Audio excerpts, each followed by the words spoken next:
Meanwhile, state advocates urge Congressman LaHood to fund a grant they say is critical to supporting quality child care. An event at the Discovery Center Wednesday invited residents in the 16th district to learn about legislative and funding issues that affect our youngest children, including the cuts to Medicaid and SNAP benefits from the One Big Beautiful Bill.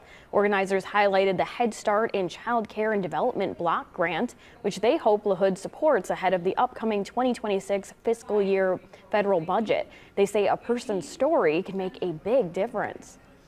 I hope people feel empowered to meet with their legislators and know that their personal story when it comes to early childhood matters. That's what's really powerful to lawmakers, is hearing from people who are part of the field, who have young children. So I hope that they get the tools they need to, just go meet with their legislators who care about their community.